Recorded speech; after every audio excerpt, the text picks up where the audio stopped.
When starting out in business, there is an unlimited amount of mistakes that you can make. In today's episode, I'm going to discuss just 5 of the most common mistakes that I've seen or experienced in the meal prep journey. So if you're interested in avoiding these mistakes or maybe identifying the ones that you're making so you can stop making them, I invite you to stick around for today's episode. What's going on, eaters and feeders? My name is Casey, and on my channel, I discuss business tips and tricks, startup hacks, entrepreneur mindset, and so much more based on my experience starting and growing Florida's highest rated meal prep company from nothing. So if you want to learn more about marketing, production, purchasing, sales, software, leadership, mindset, meditation, and everything in between, I invite you to subscribe and turn on those alert notifications so you don't miss out on any of my content. I produce videos weekly, I go live sporadically, and I don't want you missing out on any of it. If you've got an idea for an episode, let me know in the comments below. While you're down there, you're also going to want to make sure you check out the links in the show notes. Those links will give you access to so many more resources than I can fit into a YouTube video. I've got free calculators that teach you how to find all sorts of stuff that you can't see in your business. I've got free software that will completely run your business. I've got free ebooks. I've got free boot camps. I've got one-on-one consulting. I've got private groups. I've got so much stuff, and you will only find it if you check out those links in the show notes and if you venture on over to mealprepbiz101.com. That's my site where I host so many more tips, tools, resources, and great stuff that will make your life easier and make your business more successful. So check out those links and check out mealprepbiz101.com. Now let's check out today's episode. Welcome to our channel where we go behind the scenes for meal plan company Fit Food Fresh and other local businesses across South Florida. Make sure you hit the subscribe and alerts so you never miss a video, and hit us with any questions or suggestions. All right, now in the vein of the first mistake, we're going to dive right into it because the first mistake is you waited too long. I don't care if you've started yet or if you're still waiting to start, you should have started earlier. If you started 6 months ago, it should have been a year ago. If you're starting tomorrow, it should have been last month. I assure you that you will do yourself so much more benefit by starting sooner, even if you're going to make mistakes, especially if you're going to make mistakes. One of the first bits of advice that I learned, and this is actually the first bit of advice that my business mentor gave me way back in my 20s, when I asked him, what's one lesson? If I could only learn one lesson from you, what would it be? Fail faster. Now, I've mentioned this in other videos, and this is a lesson that I continue to learn. Every time you feel like you know it, you'll come across some kind of an experience and you're like, man, revisited that. I wasn't running with that, and that's okay. This is a good thing. You will learn more from your failures than you will from your successes. You may be successful because you were lucky. You may be successful because you were the first to market. You made the right connection. You got in front of the right person. The right group stumbled upon your ad at the right time. Success doesn't mean you're good. There's not always a lesson in success, but I assure you, when you fail, there are normally an abundance of lessons, and they are normally quite obvious. So start sooner. If you're waiting for something, stop waiting. This is your sign. Start now, because the number one mistake is you waited too long. Are you looking for an ordering system that will automate the menial but crucial tasks that help your meal prep grow and to help you capture more profit? Then head on over to mealprepbiz101.com to learn more about the most advanced piece of software that this industry has ever seen. It can seamlessly integrate with your existing website or provide a turnkey e-commerce solution if you don't already have one. Automate everything from taking orders to marketing to customer service, and it's all under one roof. You can literally be live within a day and avoid all of the time, the headache, and the expense associated with other solutions. The best part is there's no monthly subscription and there's no annual fee. To learn more, head on over to mealprepbiz101.com. Now, mistake number 2 is overthinking the menu. Now, this is incorporated with waiting too long because a lot of times people are trying to build out this perfect menu before they show it off to the world. And if there's an old saying where if you wait until your product is perfect, you waited too long. Now, if you are trying to get the perfect menu, I've got some bad news. It does not exist. You will not find it. I've been doing this much longer than you. We've gone through too many menus. You have to constantly evolve your menu because no matter what it is today and how stellar the food is, after a given period of time, the people who love it are going to get bored with it, and somebody new is going to come along and not find anything that they like. And we've got 150 items on our menu, and we've had people who won't try our service because they can't find anything they like. And that's fine. The good news is everybody eats. So there's an endless amount of people. There's like some 6-7 billion potential clients on the planet at any given time to you. Now you're going to have to cut that down to whoever's within your delivery radius, but I assure you there's probably still millions of other people. So every time you get a no, there's like 10, 20, 30, 50, 100, 1,000 other people waiting to give you a yes. You just got to get in front of them. Overthinking the menu can not only waste your time, but it may also cut into your profits and make you go broke. You might put too many items on the menu. You might be trying to please too many people. Check out my video on production, because that describes exactly what happens when the menu gets too big and how that will cut into your wallet and bleed you dry with production inefficiencies. But suffice it to say that you want to have the smallest and most simple menu possible for as long as possible, and only increase it when you absolutely have to and when it directly correlates with more profit in your pocket. Also, people go for something that's too fancy, and this will either have you doing something that's outside of your wheelhouse or doesn't appeal to everybody. And again, this just falls under the umbrella of overthinking the menu. Start simple, build to complex when there's compensation. Remember that, and check out my stuff on production. Mistake number 3, focus too much on the health crowd. Now, I'm not saying that's a bad idea, but don't focus too much on the health crowd, because unfortunately what you are going to find is a lot of people who are in that crowd are so serious about it that they're just better off making their own food, because they're looking at it either more as fuel, like a bodybuilder. They're just looking to get in X amount of calories that fit these macros that they need, and they're looking to do it as cheap as possible because the amount of volume that they're trying to intake. Now, a lot of other people, they might have too much time on their hand. Other people might have too much time on their hands and they don't mind prepping all day. It might be part of their routine and it's something that they like. They like having control over each and every grain of salt and sugar that goes into their meal, and they don't trust anybody else to do it. And it's not hard for them to do. If there's not a pain point there, then that's not going to be your customer, because you're not solving a pain for them. The pain has to be here for your solution to be here and for this to make sense. If their pain is here and your solution is here and it looks like it's costing them more money and they don't mind the time, they don't mind spending all day Sunday shopping and prepping, then you're not going to convert them, and you're better off going to a completely demographic outside of the gym, maybe going into an office, hint, hint, where people are more focused on saving time, eating a little bit healthier, but their main priority is something that is going to be affordable, yes, but most importantly, convenient. The health crowd is going to be full of zealots, and it is hard to keep them happy. You're going to have one person who's now on a strict carnivore diet. You're going to have another person who's on a strict vegan diet. You're going to have another person who's on a gluten-free diet. You're going to have someone who's on a FODMAP diet. Go ahead and look that one up. That one's a difficult one to cater to. Long story short is try not to specialize so much. If your entire brand is about being vegan,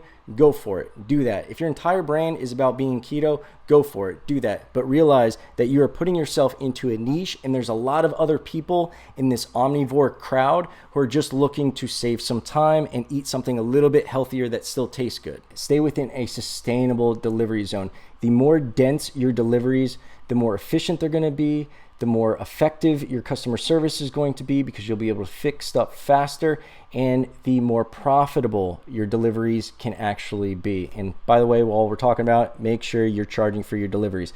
Back to it. We've got a delivery radius that goes an hour and a half north and an hour and a half south, and we're right on the coast, and then we've got the Everglades on the other side. So it's pretty much just 4 counties, north and south, and we happen to be right in the middle of the 4 counties. So there's Palm Beach County, Martin above us, and then we're right on the border of Palm Beach County and Broward. So we've got Broward and then Dade. That's it.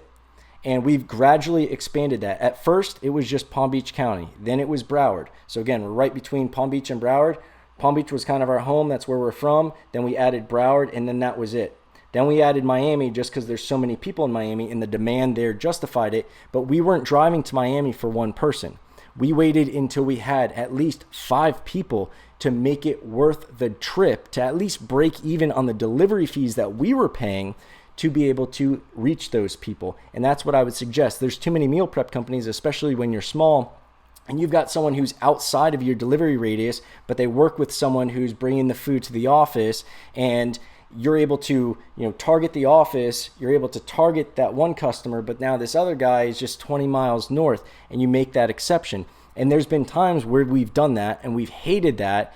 And I would say that the biggest thing, if you do have to do that, if you do feel that that's a necessity and you do feel that's where the interest is, maybe you're, in a more rural area and you have to make these exceptions and these extensions, make sure that as soon as you have a dialogue going with that person, hound them for referrals that are also in that area and be straight up, be honest with them. Just say, hey, listen, I'm going to take a loss on the delivery fee to drive out to you. You're paying me $7.50 for the delivery. I've got to pay this dude $15 each delivery. So I'm losing money coming to you. Please, please, please get me in touch with your building, get me in touch with your friends, your family, your neighbor, anybody in that area. So now I can bring more bags that way and at least offsets that cost and actually makes this profitable. Otherwise, I don't know how long I'll be able to do this. People understand how business works. You'll get someone who is uppity about it, but I assure you, if you tell them when the relationship starts that you're making that exception for them, they'll be a lot more appreciative, understanding, and supportive than 3 months later when you're like, hey, Joe, sorry, we're going to have to cut you off because you're the only guy in Jupiter and we don't want to drive up to Jupiter anymore. Jupiter is a city in Florida. I wasn't talking about the planet. That'd be well outside of our delivery range. If you're looking for answers to questions or problems that I don't cover in any of my videos or content, then you may want to consider booking a one-on-one consultation with me. We'll do a deep dive into your situation and obstacles to find you solutions and remedies to get you where you want to be faster and easier. After growing Fit Food Fresh to Florida's highest rated meal prep company from nothing, I can assure you that I've made most of the mistakes and dodged most of the bullets, and I can give you a perspective that will help you see around corners and solve issues that you don't even see coming. We'll book an hour at a time as needed, and I record every session and give you a copy so you don't have to worry about taking notes, just focusing on the problems and the solutions we're discussing. To book your first hour, head on over to mealprepbiz101.com. I'm excited to learn more about you and your service, and I look forward to helping you grow as a business, as an entrepreneur, and as an individual. Now, number 5, this should sound familiar. Going outside of your wheelhouse. That's a major, major problem. Really, all of these kind of fit within that depending on what your definition of your wheelhouse is. So maybe I should start with the suggestion of defining your wheelhouse, not only from a menu standpoint, an expectation of the customer service you're willing to deliver, the physical delivery zone that you're willing to cater to, and so forth, but know your wheelhouse so you know where it ends, where you might expand on the next phase, but definitely what's outside of it. You're going to have people who are going to ask you to customize plating options. They're going to say, well, I see this option comes with broccoli and this one comes with rice. Can you switch out the broccoli for rice? Because from their perspective, they're like, well, the food is going to be in the same building. Why can't someone just do that? That's what they do at my restaurant. When I go to a restaurant, they're able to substitute the sides, no problem, and do it exactly how I want. Politely explain to them so that they understand and they don't think that you're just being mean or stubborn. Politely explain to them the fact that this business is only as affordable as it is because you're able to take advantage of mass production. Your meals are probably nowhere near as expensive as a comparable meal would be in a restaurant. If they are, congratulations to you. I always suggest charging more. But that reduced price comes with the fact that you have to make up for it. You have to make up for that loss in potential profit with efficiencies in production. And while you're small, it may seem like no big deal to have different size portions or to substitute items or anything. But if you were to play with this in your brain and you do that multiplication, do that calculus with me really quick, where now your business is maybe 2, 3, 4 times the size. With that, you've also inherently had to expand your menu. So now you're dealing with more SKUs, which further complicates production. And now we're going to a plating process that is probably being done by somebody who, I don't want to say they're the lowest skill level in your business, but it's probably not going to be your executive chef plating these things and paying attention to the details. So it just opens it up for more human error, more mistakes, and it will 100%, even if you plate everything perfectly and never make a mistake and never forget to switch out the broccoli with the rice, it will cost you more in time, in labor, in cleanup, and all sorts of other things. So I strongly suggest you figure out whether or not that's something you want to do, whether or not that's something that you can really scale with. Hint is, no, you cannot scale very pretty. It's not going to be nice. And if that's not something that you can offer to everyone every time and do perfectly at 2, 3, 4, 5 times your current volume, then don't get into it, because as soon as you allow it, they're going to expect it. And if you have to take it away, There will be some friction with some people. I know the meal prep business can be a beast, especially when you're trying to navigate it alone. That's why I've created the Meal Prep Mafia, a private group dedicated to other meal prep entrepreneurs who want to learn, share, and grow together. We've got entrepreneurs from a myriad of different backgrounds with a ton of experience and perspectives that you're able to tap into and learn from. I'm sure you've got questions of your own, but sometimes the most valuable question is the one you haven't even thought of yet. Sign up for the monthly membership and access this brain trust of fellow preppreneurs and see that we can cover more ground faster together. I guarantee it's going to be the best investment that you made in yourself and your business so far. Sign up at mealprepbiz101.com and I will see you in the Mafia. Another example is going to be adding diet types or menu categories that you're not ready for. I always give people the example of our kids menu items. Our kids menu was brought back 3 times now. We've had to bring it on, take it away, bring it on, take it away, because we just weren't at the volume to sustain it and justify what I call making the mess, i.e. production, of the kids menu in those items, because we'd have some people demand it. Oh, I wish you guys had something for my kids, yada, yada, yada. At the end of the day, there wouldn't be enough people ordering the meals for their kids for us to justify purchasing and production to make those meals. So what would happen? It would come off our menu. And then some people, the few small people who were using it, would gripe about it. And then eventually we grew, we brought it back. We're like, okay, now we're big enough. Yeah, now we do have enough demand. This list of people have been committed to the kids menu. They said they're going to buy it. And we launched the kids menu. We push it. We try to promote it. We find out more often than not, it's adults ordering it, either to offset the cost of the other meals because the kids items were a little bit less expensive, or it was just something where, kids are picky. Kids are going to be the hardest. Just to let you know, kids are going to be the hardest customers to cater to. We had a little girl use this story a lot. She loved our mahi fingers until her mother told her that they were fish and not chicken. Then all of a sudden she didn't like them. We had another little girl, I think it may have been the same little girl, who loved our chicken meatballs until she found out that they were chicken meatballs. So obviously they looked completely different, but they're kids. Got to throw all kind of rationale, reasoning, logic, and sense out the window. But I assure you, adding, and that's just one example. Same thing with vegan. If you have one person asking for vegan and you've only got 20 members, it's too early to start a vegan menu, because you're going to be doing vegan options, buying vegan ingredients, making a vegan mess for that one vegan client, and maybe some omnivores are going to pick up on it.